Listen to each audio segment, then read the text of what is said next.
அன்பில் நிலைத்திருங்கள். அன்பே கடவுள், அறிவே கோவில். 6ஆம் வகுப்பு மாணவர்களை 3ஆம் பருவம் தமிழ் பாடப்பகுதியில் வீடியோ பாடப்பகுதிக்கு அழைப்பதில் மிக மகிழ்ச்சி அடைகின்றேன். மாணவர்கள் அனைவருக்கும் அன்பான வணக்கத்தை தெரிவித்துக் கொள்கின்றேன். நமக்கு இயல் 1 புதுமைகள் செய்யும் தேசம் இது என்ற தலைப்பில் இயல் 1 முழுவதுமாக பாடப்பகுதி கொடுக்கப்பட்டு அதில் பாரதம் அன்றைய நாற்றாங்கால் என்ற தலைப்பில் கவிதை நமக்கு கவிதை பாடலாக கொடுக்கப்பட்டுள்ளது. இதை நாம் பார்த்து படித்து பாடப்பகுதிக்குள் சென்று மகிழ்வோம். மாணவர்கள் கவனமுடன் பார்த்து படித்து மகிழ வேண்டும் என்று அன்போடு கேட்டுக்கொள்கின்றேன்.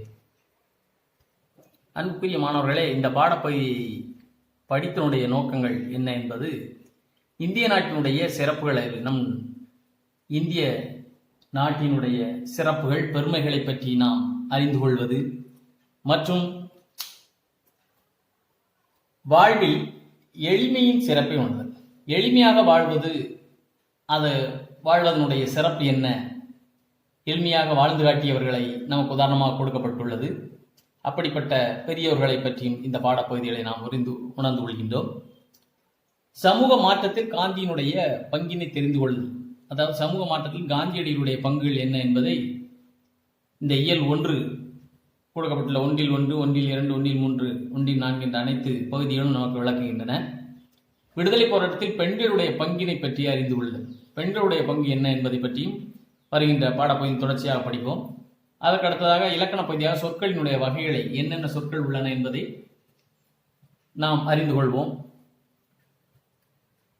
இப்பொழுது நமக்கு முதல் பாடப்பகுதியாக கொடுக்கப்பட்டுள்ளது அருமையான ஒரு பாடப்பகுதி, பாரதம் அன்றைய நாற்றாங்கால் என்ற தலைப்பில் கொடுக்கப்பட்டுள்ளது.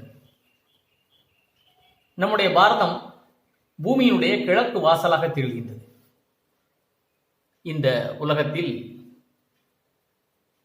பூமி கோளினுடைய கிழக்கு வாசலாக திகழ்கின்ற ஒன்றுதான் நம்முடைய பாரதம் என்ற பெருமையை நமக்கு உள்ளது.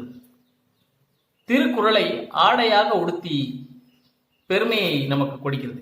திருக்குறள் என்ற நூலை நாம் அந்த நேர்மை, உண்மை அனைத்திற்கும் பொது உடைமையாக திகழக்கூடிய, ஜாதி மத பேதங்களை எல்லாம் தாண்டிய ஒரு புத்தகம் என்றால் அது உலக பொது முறையாக கருதப்படுகின்ற திருக்குறள் என்பதில் நாம் பெருமை கொள்வோம். அப்படிப்பட்ட திருக்குறளை ஆடையாக அணிந்துள்ளது நம்முடைய பாரதம் என்பதிலே நமக்கு பெருமை.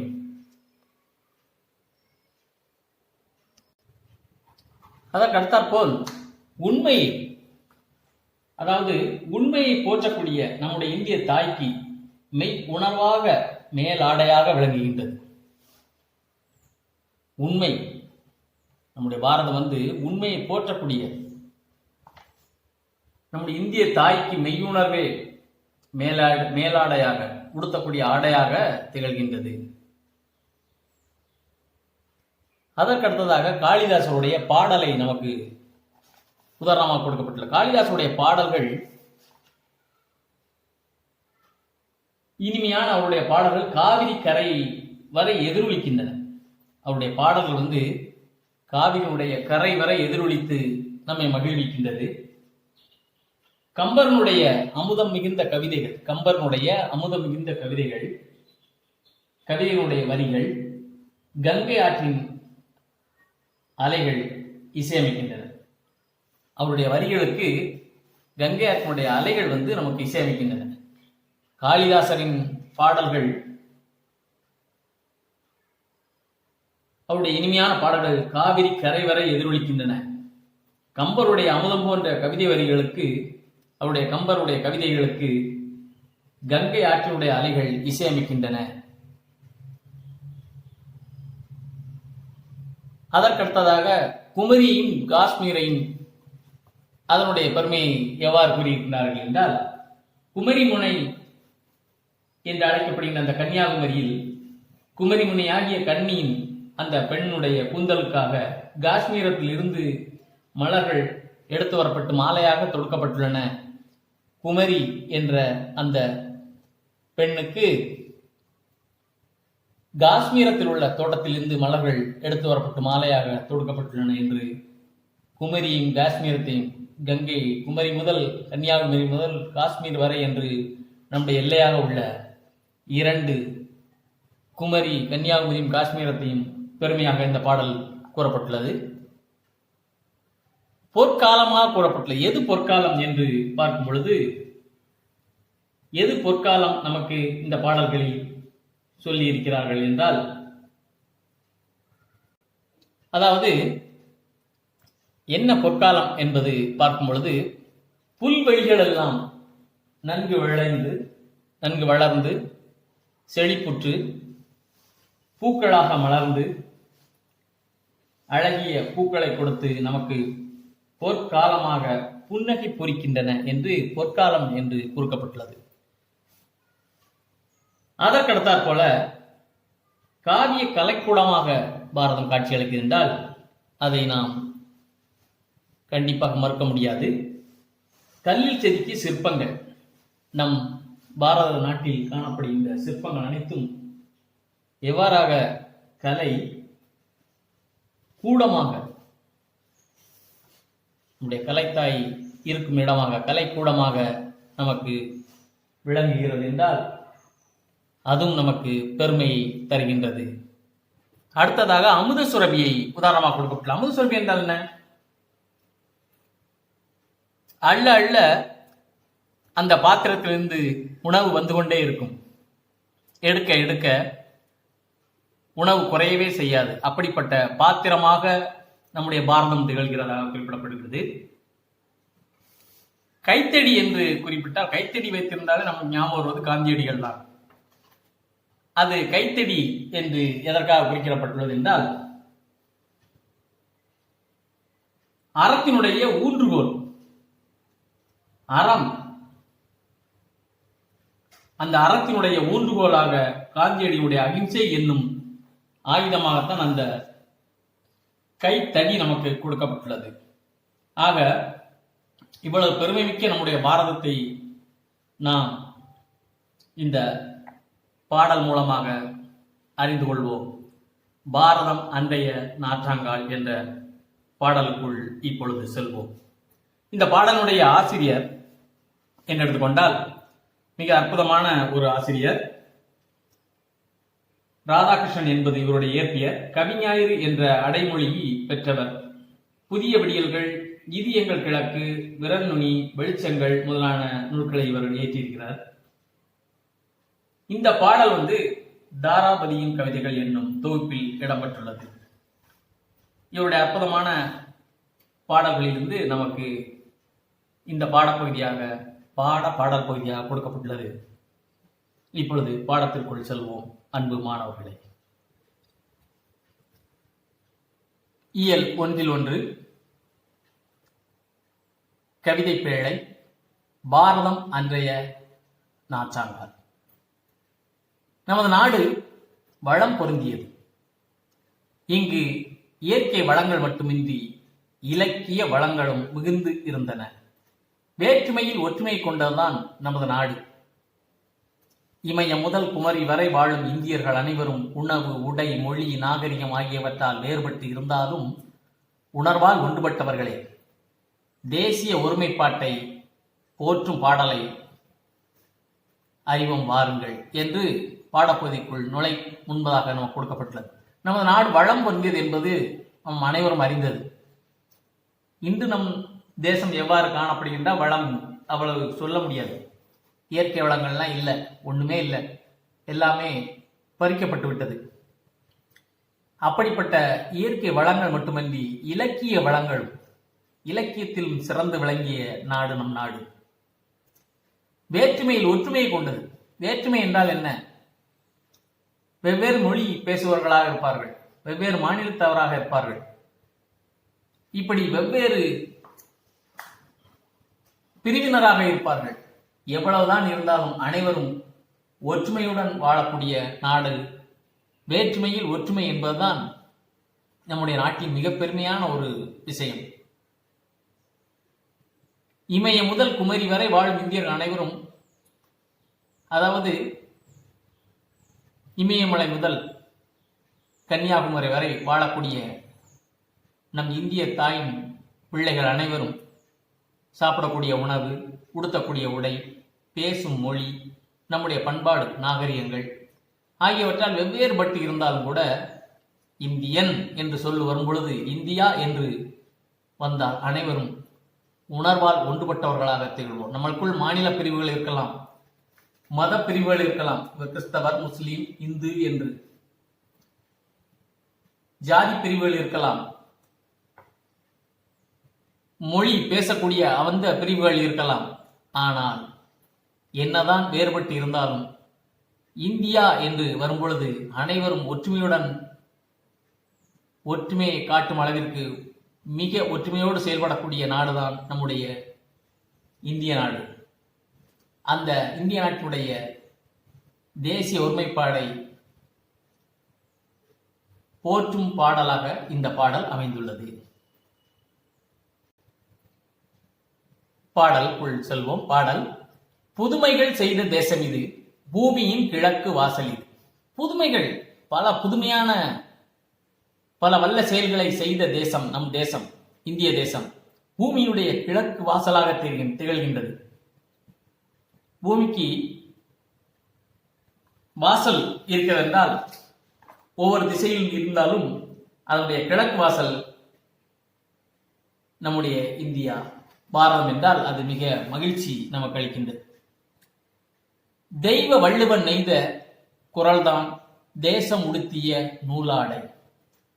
தெய்வ வள்ளுவன் திருவள்ளுவர் நெய்த குரல்தான், இயற்றிய அந்த குரல்தான் தேசம் உடுத்திய, நம் பாரத தேசம் உடுத்திய நூலாடை. நம் தேசத்திற்கு திருக்குறள் தான் நூல் ஆடையாக, உடுத்தக்கூடிய ஆடையாக, மானம் என்பதை மறைக்கக்கூடிய அந்த ஆடையாக திருக்குறள் விளங்குகிறது என்றால் அது மிகப்பெரிய பெருமையை தரக்கூடிய ஒரு செயல். மெய்களை போற்றிய இந்திய தாய்க்கு மெய்யுணர்வு என்கிற மேலாடை. மெய்களை, உண்மையை போற்றி வணங்கக்கூடிய இந்திய நம் தாய்க்கு மெய் உணர்வே, உண்மை என்கின்ற உணர்வு, அந்த மேலாடைதான் உண்மை அப்படிங்கிறதான் அவங்களுடைய மேலாடை. நம்முடைய இந்திய தாய்க்கு உண்மை அப்படிங்கிறது, உண்மை பேசக்கூடியது. அந்த தாய், இந்திய தாய் என்றாலே உண்மை என்பதை விளக்கும். அப்படிப்பட்ட மேலாடையாக நம்முடைய இந்திய தாய்க்கு உண்மை திகழ்கின்றது. காளிதாசனின் தேனிசை பாடல்கள் காவிரி கரையில் எதிரொலிக்கின்றன. அதாவது காளிதாசனுடைய தேனிசை பாடல்கள் காவிரி கரையில் எதிரொலிக்க, அவர் இயற்றிய, காளிதாசன் இயற்றிய அற்புதமான பாடல்கள், இசை பாடல்கள்லாம் காவிரி ஆற்றின் கரைகளில் எதிரொலிக்கின்றன. அதே சமயம் கம்பனுடைய அமுத கவிதைகளுக்கு கங்கை அலைகள் இசையமைக்க, கம்பன் இயற்றிய எத்தனையோ கவிதைகள், அற்புதமான படைப்புகள், அந்த கவிதைகளுக்கெல்லாம் கங்கை ஆற்றினுடைய அலைகள் தான் இசையமைத்து வழங்குகின்றது. கன்னி குமரியின் கூந்தலுக்காக காஷ்மீர் தோட்டம் பூத்தொடுக்கும். கன்னிக்குமரி என்றால் கன்னியாகுமரியை தான் நாம் குறிப்பிடுகிறோம். கன்னியாகுமரியில் இருக்கக்கூடிய அந்த பெண் தெய்வத்தை குறிக்கிறோம். குமரி என்றால் கன்னியாகுமரியில் உள்ள ஒரு தெய்வமாக நாம் கருதப்படுகின்ற அந்த பெண்ணுக்கு கூந்தலாக காஷ்மீர் தோட்டம், அந்த கூந்தலுக்கு காஷ்மீர் தோட்டத்திலிருந்து பூவை பறித்து சூடியுள்ளதாக கூறப்பட்டுள்ளது.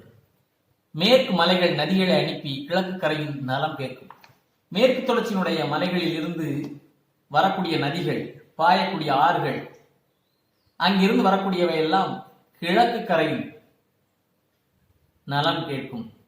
மேற்கு பகுதியிலிருந்து கிழக்கு பகுதி வரை நிறைந்து வளம் செழிக்கும் என்பதைத்தான் இது நமக்கு அற்புதமாக குறிப்பிடப்பட்டுள்ளது.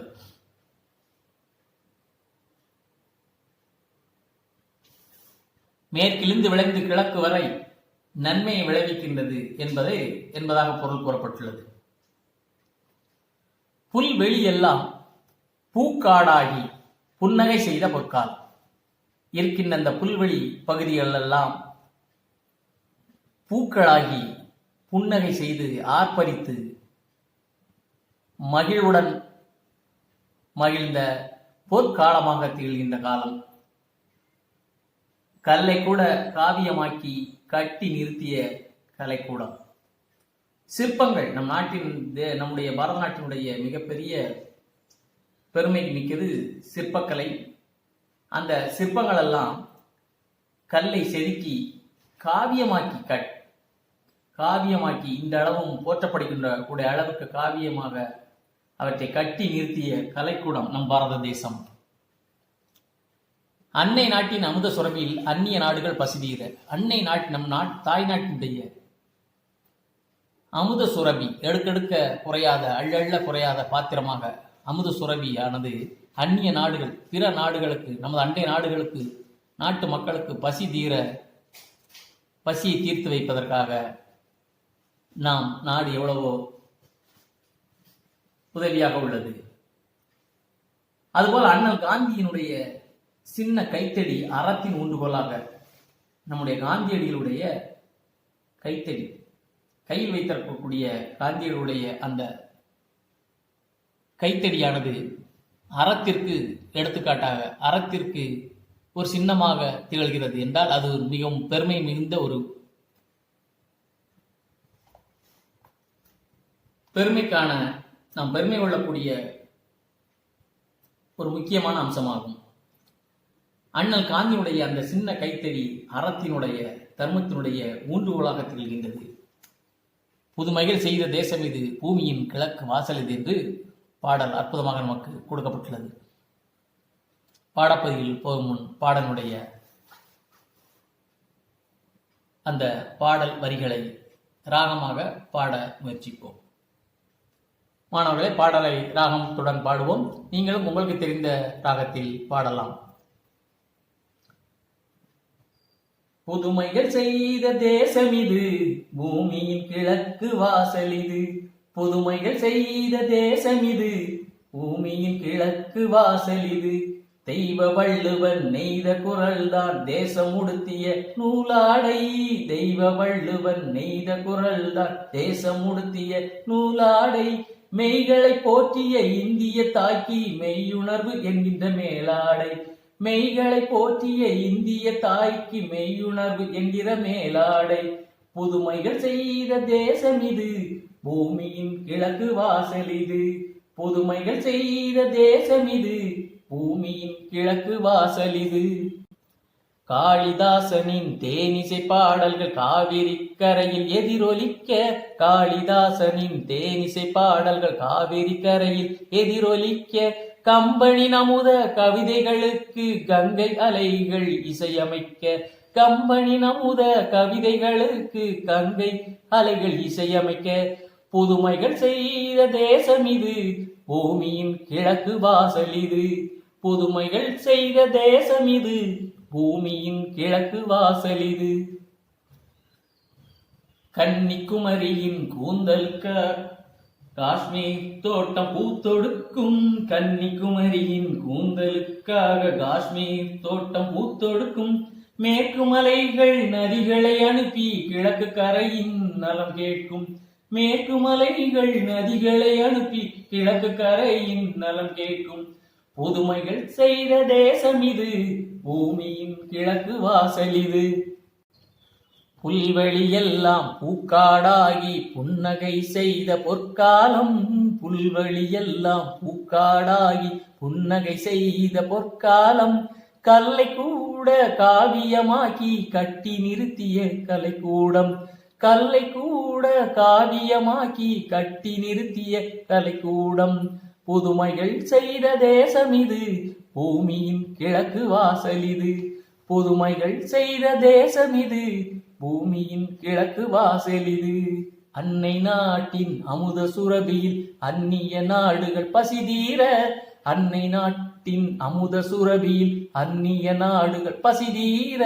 அண்ணல் காந்தியின் சின்ன கைத்தடி அறத்தின் ஊன்று கோலாக. அண்ணல் காந்தியின் சின்ன கைத்தடி அறத்தின் ஊன்று கோலாக. புதுமைகள் செய்த தேசம் இது, பூமியின் கிழக்கு வாசல் இது. புதுமைகள் செய்த தேசம் இது, பூமியின் கிழக்கு வாசல் இது. புதுமைகள் செய்த தேசம் இது, பூமியின் கிழக்கு வாசல் இது. நன்றி மாணவர்களே, நீங்களும் பாடலை ராகத்துடன் பாடி மகிழுங்கள். உங்களுக்கு தெரிந்த ராகத்தில் பாடலை பாடலாம். பாடப்பகுதியில் அற்புதமான ஒரு பாடல். தேசப்பற்று, நாட்டுப்பற்று, நாட்டு வளம் எல்லாமே இந்த பாடலில் இருக்கு. காந்தியடிகளை பற்றி, திருக்குறளை பற்றி, கங்கை முதல் காஷ்மீர் வரை, கம்பர், காளிதாசர் என்று ஒவ்வொருவரை பற்றியும், அவருக்கு உதாரணமாக நம் பாரத நாடு திகழ்வதை பற்றியும் இப்பாடல் அருமையாக விளக்கியுள்ளது. அடுத்ததாக பாடப்பகுதியினுடைய பயிற்சி பகுதிக்குள் செல்வோம்.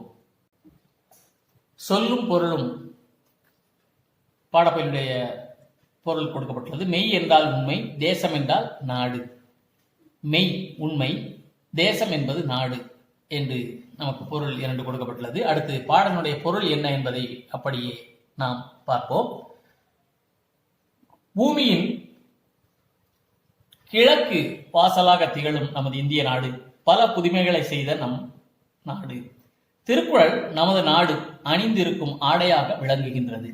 உண்மைகளை போற்றும் இந்திய தாய்க்கு மெய்யுணர்வே மேலாடையாக விளங்குகின்றது. காளிதாசர் இயற்றிய இனிமையான பாடல்கள் காவிரி கரை வரை எதிரொலிக்கின்றன. கம்பரின் அமுதம் போன்ற கவிதை வரிகளுக்கு கங்கை ஆற்றின் அலைகள் இசை அமைக்கின்றன. குமரி முனை ஆகிய கண்ணியினுடைய கூந்தலுக்காக காஷ்மீரத்து மலர்கள் மாலையாக தொடுக்கப்படுகின்றன. மேற்கே தோன்றும் நதிகள் கிழக்கு எல்லை வரை பாய்ந்து நன்மைகளை விளைவிக்கின்றன. புல்வெளிகள் எல்லாம் பூக்கள் மலர்ந்து பொற்காலமாக புன்னகையை பூரிக்கின்றன. கல்லில் செதுக்கிய சிற்பங்கள் யாவும் காவிய கலைக்கூடமாக காட்சியறிகின்றன. அள்ள அள்ள குறையாத அமுத சுரபியாக அன்னை பாரத நாடு திகழ்கின்றது. நம் நாடு பிற நாட்டு மக்களின் பசியை போக்கி வருகின்றது. அறத்தின் ஊன்றுகோலாக காந்தியினுடைய அகிம்சை என்னும் சிறிய கைத்தடி விளங்குகின்றது. நாம் ஏற்கனவே பார்த்ததுதான் பாடலுடைய பொருள் நமக்கு பாடல் பொருளாக கொடுக்கப்பட்டுள்ளது. அடுத்து பாடலுடைய ஆசிரியரை பற்றி தெரிந்து கொள்வோம். இந்த பாடலுடைய ஆசிரியர்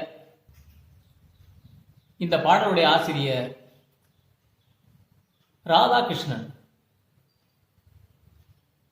தாரா பாரதி என்று அழைக்கப்படுகின்ற இவரது உண்மை பெயர், இயற்பெயர் ராதாகிருஷ்ணன். கவிஞாயிறு என்னும் அடைமொழி பெயரன் இவருக்கு உண்டு. இவர் இயற்றிய விடியல்கள், புதிய விடியல்கள், இது எங்கள் கிழக்கு, விரல் நுனி, வெளிச்சங்கள் முதலானவை இவர் இயற்றிய நூல்களாக கொடுக்கப்பட்டுள்ளன. இப்போது நமக்கு இந்த பாடப்பகுதி எதிலிருந்து இடம்பெற்றுள்ளது என்றால் தாரா பாரதியினுடைய கவிதைகள் என்னும் தொகுப்பில் இடம்பெற்றுள்ளன. பாரதம் அன்றைய நாற்றாங்கால் என்னும் பாடலை இசையோடு பாடி மகிழ மாணவர்களை அறிவுறுத்தப்படுகிறது. நாட்டு முன்னேற்றத்தில் நம் பங்கு என்ன என்னும் தலைப்பில் நீங்கள் சில குறிப்புகளை எடுத்து பேச வேண்டும். அதை வீடியோவாக எடுத்து அனுப்பலாம் அல்லது எழுதி அனுப்பலாம். குறிப்பெடுத்து எழுதி வைத்துக் கொள்ளுங்கள். உங்களுக்கு இப்போதான் நிறைய யூடியூப்ஸ் அதெல்லாம் நிறைய வருது. அதெல்லாம் பார்த்தீங்கன்னா எதை நம்ம பற்றி தெரிந்து கொள்ள வேண்டுமென்றாலும் நமக்கு செய்திகள், கருத்துக்கள் உடனடியாக கிடைக்கின்றது. நூலகம் சென்று அங்குள்ள செய்திகளும் திரட்டி அந்த நாட்டு மக்களுடைய நம்முடைய நாட்டு மக்களுக்கு நாம் என்ன பணி செய்ய வேண்டும் என்பது பற்றிய நாட்டு மக்களின் நம் பங்கு என்னும் தலைப்பில் நீங்கள் பேச தயாராக இருக்க வேண்டும். அதாவது பாரதம் அன்றைய நாற்றாங்கால் என்று சொல்லப்படுகிறது. அது என்ன நாற்றாங்கால் என்றால் என்ன என்றால், நம் சாகுபடி, அதாவது விவசாயம் செய்யப்படும் பயிர்களின் விதைகளை, நாம் விவசாயத்திற்கு வேளாண்மைக்கு பயன்படுத்தப்படும் பயிர்களுடைய விதைகளை அவற்றின் வளர்கின்ற சூழ்நிலைக்கு ஏற்றவாறு, எப்படி வளர்கின்றதோ அவற்றினுடைய அந்த சூழலுக்கு ஏற்றவாறு சேற்றுப்பாங்கிலோ அல்லது புழுதிப்பாங்கிலோ பாவி, அதாவது விதைத்து தனியாக வளர்த்து நடவு செய்ய பயன்படுத்தப்படும் நிலம்தான் நாற்றாங்கால் என்று சொல்லப்படுகிறது. அப்படிப்பட்ட அந்த நாற்றாங்காலாக எப்படி வேளாண்மைக்கு பயன்படக்கூடிய விதைகளை விதைத்து வளர்த்து பின் அதை வேளாண்மைக்கு, விவசாயத்துக்கு பயன்படுத்துகிறோமோ அப்படிப்பட்ட அந்த அடிப்படை அடிப்படையாக நம்முடைய பாரத நாடு திகழ்கின்றது என்ற பெருமை மிக்கதாக உள்ளதால் அதை பாரதம் அன்றைய நாட்டாங்கால் என்று கூறப்படுகின்றது. அடுத்ததாக மதிப்பீட்டு பகுதிக்குள் செல்வோம்.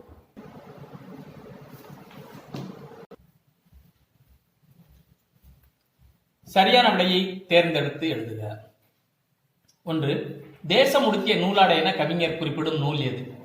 நாம் தேசம் உடுத்தக்கூடிய நூலாடை என்று கவிஞர் குறிப்பிடக்கூடிய நூல் எது? திருவாசகம், திருக்குறள், திரிகடுகம், திருப்பாவை. சரியான விடை திருக்குறள். அடுத்ததாக காளிதாசனின் தேனிசை பாடல்கள் எதிரொலிக்கும் இடம்? காவிரிக்கரை, வைகைக்கரை, கங்கைக்கரை, யமுனைக்கரை. காளிதாசனுடைய பாடல்கள் எதிரொலிக்கக்கூடிய இடம் தேனிசை பாடல் எதிரொலிக்கக்கூடிய இடம் காவிரிக்கரை. 3. கலைக்கூடமாக காட்சியேறுவது எது என்று கேட்கப்பட்டுள்ளது. அதுக்கு சிற்பக்கூடம், ஓவியக்கூடம், பள்ளிக்கூடம், சிறைக்கூடம். சரியான விடை எது? சிற்பக்கூடம். 4. நூல் ஆடை என்னும் சொல்லை பிரித்து எழுத கிடைப்பது? நூல் பிளஸ் ஆடை, நூலா பிளஸ் டை, நூல் பிளஸ் லாடை, நூலா பிளஸ் ஆடை. நூல் பிளஸ் ஆடை. எதிரொலிக்க என்பதை சேர்த்து எழுத கிடைக்கும் சொல் எதிரொலிக்க, எதிரொலிக்க, எதிரொலிக்க, எதிரொலிக்க. இது சரியான விடை எதிரொலிக்க. நயம் அறிய என்று கொடுக்கப்பட்டுள்ள பகுதியில் 1. பாரதம் அன்றைய நாட்டாங்கால் என்னும் பாடலில் அமைந்துள்ள எதிரி சொற்கள். எதிரி சொற்கள் எது என்று பார்க்கும் பொழுது மெய்களை, மெய்யுணர்வு, அன்னை, அந்நிய என்ற சொற்கள் எல்லாம் எதிரி சொற்களாக கூறப்படுகிறது. அடுத்ததாக பாரதம் அன்றைய நாட்டாங்கால் என்னும் பாடலில் அமைந்துள்ள மோனை சொற்களை எடுத்து எழுதுக என்று கூறப்பட்டுள்ளது. மோனை சொற்கள் எது என்று பார்க்கும் பொழுது புதுமை, பூமி, தெய்வம், தேசம், மெய்களை, மெய்யுணர்வு, காளி, காவிரி, கம்பன், கங்கை, கன்னி, காஷ்மீர், புல்வெளி, புன்னகை, கல்லை, கட்டி என்பவை மோனை சொற்களாக கொடுக்கப்பட்டுள்ளது. தாராபாரதியின் பாடலில் இடம்பெற்றுள்ள கவிஞர்களின் பெயர்களை குறிப்பிடுக என்றால் யாரெல்லாம்? திருவள்ளுவர், காளிதாசர், கம்பர்.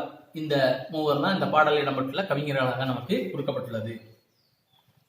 2வது கேள்வி, இந்தியாவுடைய மேற்கு, கிழக்கு ஆகிய திசைகளை இணைத்து கவிஞர் காட்டும் காட்சியை கேட்டது.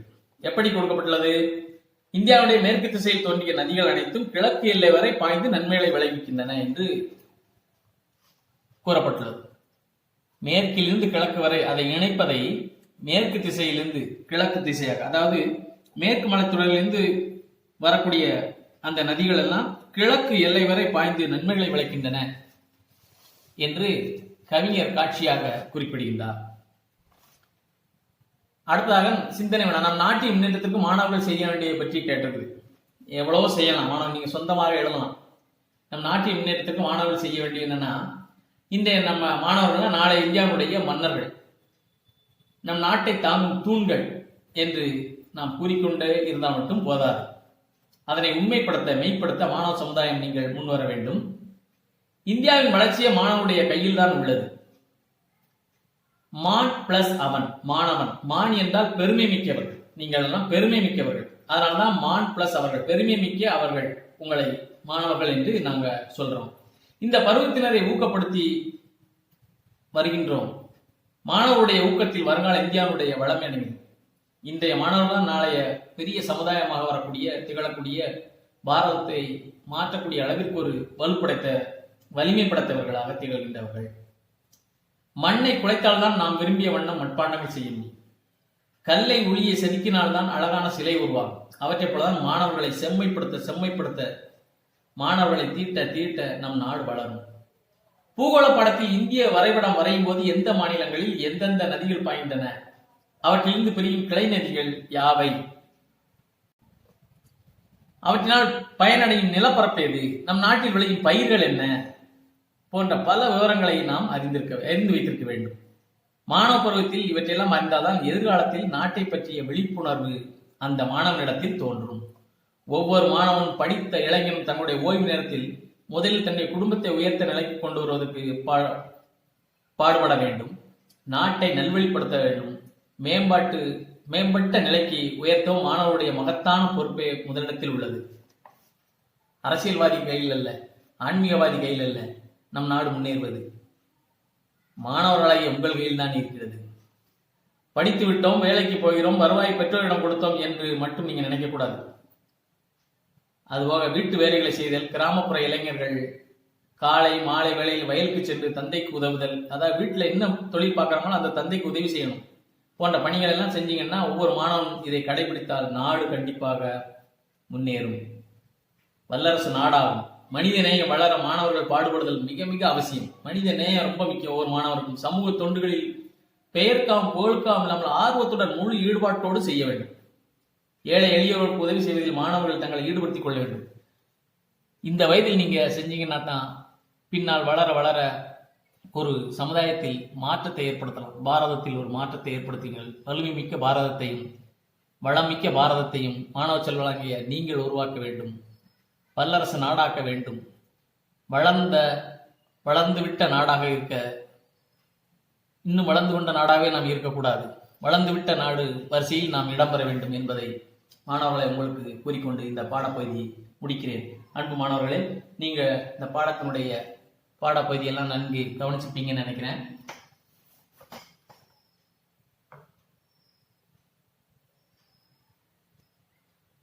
அருமையான ஒரு பாடம், பாரத மத்திய நாற்றாங்கால் என்ற தலைப்பில் கொடுக்கப்பட்டுள்ள அந்த பாடப்பகுதியில் நாம் நிறைய கருத்துக்களை எல்லாம் பார்த்து மகிழ்ந்தோம், பாடலை பாடி மகிழ்ந்தோம்.